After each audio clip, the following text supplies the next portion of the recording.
Méditons avec le pasteur Ertis. Méditons avec le pasteur Ertis. Nous sommes vendredi, le 8 novembre 2019. Nous méditons selon le programme de la Ligue pour la lecture de la Bible. Et le lecteur de la Bible a prévu le texte de Zacharie 4, 1 à 14. Et une question pour approfondir notre méditation, c'est quelle vérité Dieu me révèle-t-il? Et chaque jour, le lecteur nous demande quel est le verset qui m'intéresse ou qui m'interpelle le plus.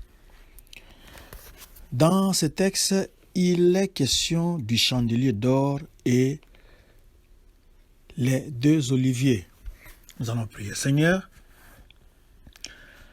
béni sois-tu d'éternité en éternité. Toi qui nous mènes dans les profondeurs de la parole, toi qui nous amènes pas à pas, petit à petit, pour que nous puissions comprendre quelque chose, pour que nous puissions comprendre quelle est ta volonté, pour que nous puissions comprendre quelle est la suite des événements. Nous bénissons ton nom parce que tu es un bon enseignant. Sois béni, notre Dieu incomparable et merveilleux. Dans le nom de Jésus, nous t'avons prié. Amen. Shalom bien-aimés. Nous allons commencer notre méditation par le verset 2. Dans ce deuxième verset, nous avons d'abord la lecture. Il me dit, que vois-tu? Je répondis, je regarde et voici, il y a un chandelier tout en or surmonté d'un vase et portant 7 lampes avec 7 conduits pour les lampes qui sont au sommet du chandelier. Le chandelier ici représente le témoignage divin face au monde. À l'époque de Zacharie, Israël était le témoin de Dieu. Durant le temps de la grâce, il appartient à l'Église de l'être à son tour. On peut comparer avec Apocalypse 1, 12, 13, 20, ou bien Apocalypse 2, 1, 5. Lorsque l'Église sera enlevée, 1 Thessaloniciens 13 à 17, Dieu manifestera malgré tout un témoignage ici-bas. Quant aux deux oliviers, ils illustrent deux aspects du gouvernement divin, le pouvoir sacerdotal et le pouvoir royal. L'huile s'écoule de ces deux oliviers vers le chandelier. Or, dans l'Écriture, l'huile est toujours un symbole du Saint-Esprit. Les deux oliviers représentent ici Josué et Zorobabel. Le témoignage rendu par ces deux hommes à leur génération préfigure celui des deux témoins d'Apocalypse 11, 3 à 12. En fait, aucun être humain ne peut prétendre être la véritable source de la puissance qui rend efficace le témoignage. C'est seulement dans la mesure où Josué, Zorobabel ou tout autre témoin humain représente Christ, le véritable roi sacrificateur, qu'ils accomplissent la vision. Aussi, selon l'interprétation la plus élevée de cette parabole, ces deux oliviers parlent-ils de Christ, roi et sacrificateur de l'Éternel. Psaume 110, verset 4. Nous allons prendre le verset 3. Et il y a près de lui 2 oliviers, l'un à la droite du vase et l'autre à sa gauche. Les anciens utilisaient l'huile d'olive comme le carburant pour la lampe. C'est comme dans certains de nos villages, les gens utilisent des lampes tempête et y mettent du pétrole. Dans des villages très loin, quand il n'y a pas d'argent pour le pétrole, on prend simplement l'huile de palme dans laquelle on trempe une mèche et on allume, on pouvait s'éclairer. Et bien sûr, cela produisait beaucoup de fumée. Alors, ici, en Orient, ils utilisaient l'huile d'olive comme carburant pour les lampes.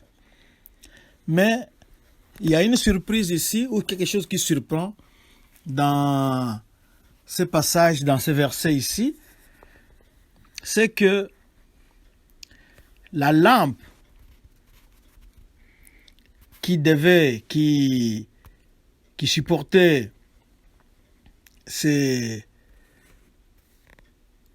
la tige qui supportait les lampes était nourrie directement à partir des arbres au moyen des tuyaux en or. Zacharie 4, 12. L'olive comme nourriture et carburant était une part très importante dans l'économie du Moyen-Orient ou du Proche-Orient à cette époque-là. Le verset 6. Alors il reprit et me dit, c'est ici la parole que l'Éternel adresse à Zorobabel. Ce n'est ni par la puissance, ni par la force, mais c'est par mon esprit, dit l'Éternel des armées. Zorobabel est un descendant du roi David, d'après 1 Chronique 3, 17 à 19, Matthieu 1, 12. Comme gouverneur de Juda, on peut lire aussi Agé 1, 1, il était le superviseur de la reconstruction du temple. On peut lire Esdras 3, 2, 8, ou bien Esdras 5, 2. Dans ces versets-là, on a dit c'est par mon esprit. Ici, c'est pour insister sur la puissance divine. Ce n'est pas un effort humain, ce n'est pas la puissance de l'homme qui va vaincre l'opposition qu'il y avait lorsqu'on tentait de reconstruire le temple. Au travers de l'Ancien Testament, l'Esprit de Dieu donne aux individus la capacité d'accomplir quelque chose. Surtout les individus que Dieu avait choisis, il leur donnait son Esprit Saint et cet Esprit-là les rendait capables d'accomplir toutes sortes de tâches. On peut lire Exode 31, 3, Nombre 11, 25 à 26, Nombre 24, 2, Juge 3, 10, Juge 6, 34, Juge 11, 29, 1 Samuel 10, 10, 1 Samuel 16, 13. Verset 7. Qui es-tu, grande montagne, devant Zorobabel? Tu seras aplani. Il posera la pierre principale au milieu des acclamations. Grâce, grâce pour elle. La grande montagne ici, c'est une métaphore pour montrer que la tâche était difficile. La montagne symbolisait les difficultés auxquelles la communauté devra faire face lorsque ils vont tenter d'accomplir le travail que Dieu avait commandé. Cette vision sert à rassurer les Israélites, à rassurer ses enfants que Yahweh est de leur côté et va les aider à vaincre les obstacles. Yahweh est de votre côté et il va vous aider, il va nous aider, il va m'aider à vaincre les obstacles. Tu seras aplani. Il posera la pierre principale au milieu des acclamations. Grâce, grâce pour elle. Devant Zorobabel, tu seras aplani. Indique que Zorobabel, grâce à la puissance que donne l'Esprit de Dieu, verset 6 de ce chapitre, il va gagner, il va vaincre complètement la difficulté de la tâche que Dieu lui avait donnée. Ce sera grâce à l'Esprit de Dieu lui-même qu'il pourra vaincre. Donc, cherchez l'intimité avec l'Esprit de Dieu, cherchez à être rempli de l'Esprit de Dieu pour que vous puissiez avoir un parcours victorieux. Tu seras aplani, il posera la pierre principale. La pierre principale ici représente la dernière pierre du temple que Zorobabel va construire d'après le verset 9.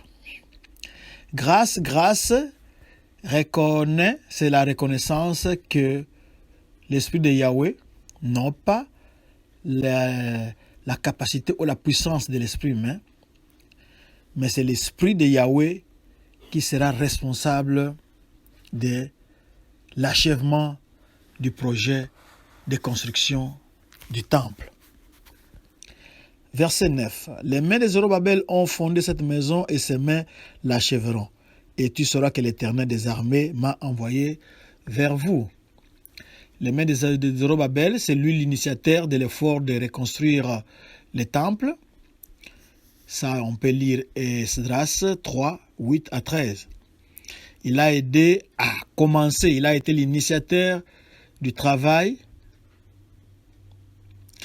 quand il a cherché d'abord à reconstruire l'autel avec les prêtres, les principaux sacrificateurs, Josué et les autres prêtres. Je voudrais reprendre ici pour que l'on puisse bien se comprendre.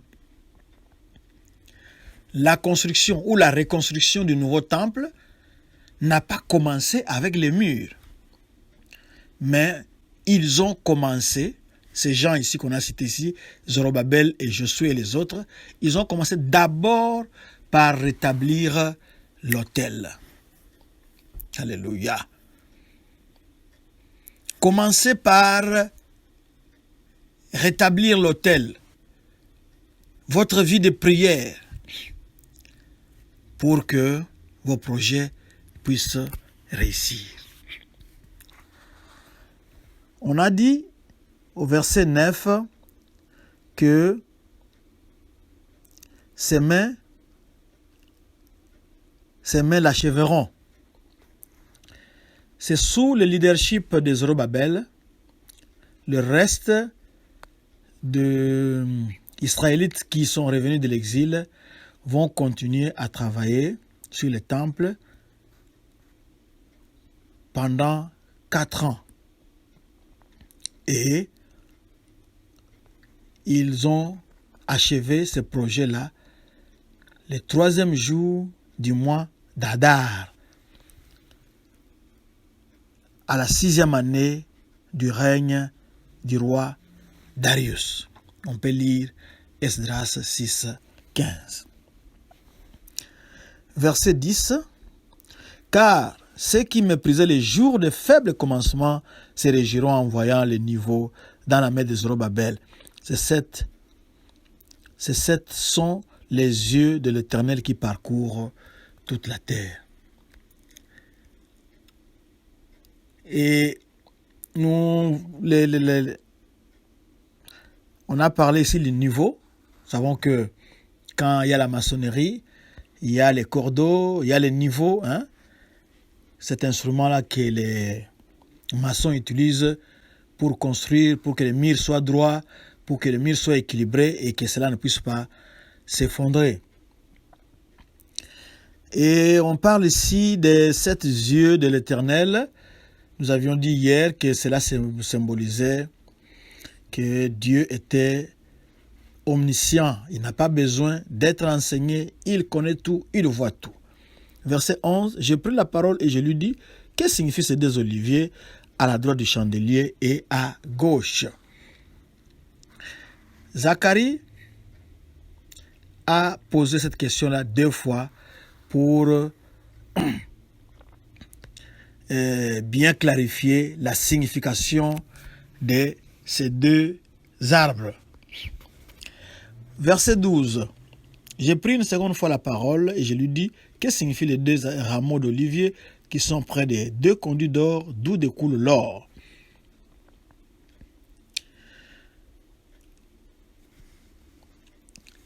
Les tuyaux d'or ici, c'est ça qui permettait à ce que le carburant quitte les arbres pour aller directement dans les réservoirs des lampes. Et au verset 14, et il dit, ce sont les 2 oins qui se tiennent devant le Seigneur de toute la terre. Les 2 oins ici, les Israélites utilisaient communément l'huile d'olive pour oindre quelqu'un à qui on confie une mission, et surtout lorsqu'il était mis à part pour Dieu. Et les 2 témoins, nous avons dit que les 2 témoins ici, c'était d'abord Zorobabel et Josué. Josué et Zorobabel sont les 2 témoins. L'un représente le côté religieux, l'autre représentait les politiciens, c'est-à-dire que les prêtres et les rois. Mais beaucoup ont identifié ces 2 branches avec le grand prêtre Josué et le gouverneur Zorobabel. C'est la fin de notre texte d'aujourd'hui. Nous voulons simplement insister sur le fait que les Israélites pouvaient commencer à construire les murs et faire le finissage ou les travaux de finition après, poser l'autel, faire ceci, faire cela. Mais d'après leur méthode ici, comme nous l'avons vu, ils ont commencé par rebâtir l'autel. Nous avons besoin de rebâtir l'autel dans nos vies pour que nous puissions réussir. Quand on rebâtit l'autel, les montagnes s'aplanissent, elles sont complètement rasées parce que ce n'est pas à cause de nous, mais c'est grâce à l'Esprit du Seigneur. Que Dieu vous bénisse. Seigneur, merci pour ta parole, pour ton message, pour cette révélation. Mon frère, ma sœur, nous voulons rebâtir l'autel. Remplis-nous du Saint-Esprit, l'esprit de prière, pour qu'il nous pousse à rebâtir l'autel dans nos vies, dans nos ministères, dans nos familles, pour ta seule gloire. Merci, parce que ça ne sera pas grâce à nous, mais c'est à cause de ton esprit que nous allons vaincre. Au nom de Jésus-Christ. Amen. Pour retrouver cette méditation, allez à la page Facebook Église Doxadeo Lushi ou bien sur YouTube Doxadeo Lushi ou bien sur Twitter Église Doxadeo Lubumbashi ou bien dans notre site web www.églisedoxadeo.com.